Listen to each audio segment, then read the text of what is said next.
এখানে ফুপুর ছেলে মেরে ফেলছে। 3 মাস বয়সের থেকে ছেলেটাকে ফুপু পালতো নিজে। মাদকের প্রভাবে দেশটা তিলে তিলে শেষ হয়ে যাচ্ছে। এই মাদকের কারণেই একের পর এক খুন খারাপি লেগেই আছে। এবার মাদকের কারণে নিজের মাকে পিটিয়ে শেষ করে দিল কুলাঙ্গার সন্তান।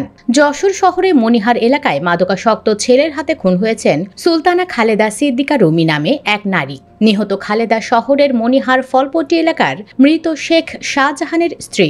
মাদকের টাকা না পেয়ে মাকে বাঁশ দিয়ে পিটিয়ে হত্যা করে 19 বছর বয়সী ছেলে শেখ শামস বিন শাহজাহান। জানলে অবাক হবেন, হত্যার পর সকালে নাস্তা খেয়ে ঘরে নিশ্চিন্তে ঘুমিয়েছিল সে।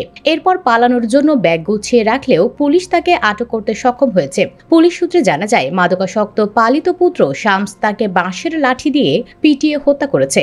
ঘটনাটি ঘটে শনিবার দুপুরের আগে। নিহতের বাড়ির ভাড়াটিয়ারা জানান, রাত আনুমানিক 2টার দিকে রুম থেকে চিৎকার ও বাক বিতণ্ডার শব্দ পান। এরপর দুজনেই নিশ্চুপ হয়ে যান। সন্দেহ হলে শনিবার দুপুর 3টার দিকে তিনি জরুরি সেবা নম্বর 999-এ ফোন করলে যশোর কোতোয়ালি থানা পুলিশ ঘটনাস্থলে পৌঁছায়। এরপর এসআই জাহাঙ্গীর আলম স্থানীয়দের সঙ্গে নিয়ে ভিকটিমের ঘরের দরজা খোলার অনুরোধ করলে আসামি শামস দরজা খুলে দেন। তার দেখানো মতে পুলিশ ঘরে ঢুকে নিহতের লাশ উদ্ধার করে এবং মরদেহ যশোর 250 শয্যা জেনারেল হাসপাতালের মর্গে পাঠায়। পুলিশ ঘটনাস্থল থেকে শেখ শামসকে আটক করে থানায় নিয়ে যায়। জানা গেছে, খালেদা শাহজাহান দম্পতি নিঃসন্তান ছিলেন।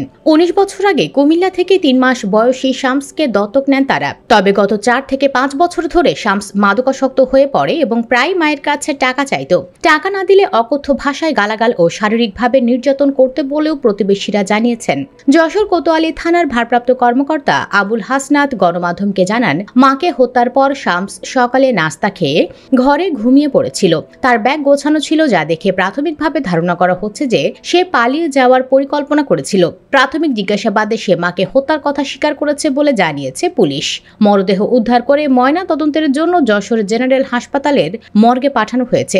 এই ঘটনায় আইনি ব্যবস্থা গ্রহণের প্রক্রিয়া চলছে বলে জানান ওসি। নিহতের ভাগ্নে SM মাহমুদুল কবির জানান, সুলতানা নিঃসন্তান থাকায় 3 মাস বয়সে শেখ শামসকে বাড়িতে নিয়ে আসেন। তারপর তাকে নিজের সন্তান পরিচয়ে বড় করেন। শেখ শামস দীর্ঘদিন ধরে মাদকাসক্ত। মাদকের টাকার জন্য সে প্রায় মায়ের উপর নির্যাতন চালাতো। তবে এ বিষয়ে কাউকে কখনো কিছু বলতে দেননি সুলতানা। তার মানে পালিত হলেও মা তার ছেলেকে প্রচন্ড ভালোবাসতেন, আর সেই অতিরিক্ত ভালোবাসাই তার জন্য কাল হয়ে দাঁড়ায় ও প্রাণ কেড়ে নেয়। এলাকাবাসী জানান, খালেদা সেই 3 মাস বয়স থেকে ছেলের মতো করে মানুষ করেছে। শহরের সবচেয়ে নামকরা শিক্ষা প্রতিষ্ঠান দাউদ পাবলিক স্কুল অ্যান্ড কলেজে পড়িয়েছে। নেশাগ্রস্ত হওয়াতে ক্লাস 9-এর পর সে আর পড়াশোনা করেনি। তারপরও শামসকে অনেক ভালোবাসত খালেদা, এমনকি এই মার্কেট তার নামে লিখে দিয়েছে। তারপরও সে যখনও কাজটি করলো তার মায়ের সাথেই। সুপ্রিয় দর্শক, মাদক এভাবেই মানুষের জীবন কেড়ে নিচ্ছে, পরিবার ধ্বংস করে দিচ্ছে। এ থেকে পরিত্রাণ পেতে হলে সরকারকে কি আরো সোচ্চার হওয়া উচিত না?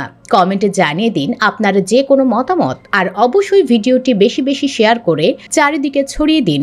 ধন্যবাদ।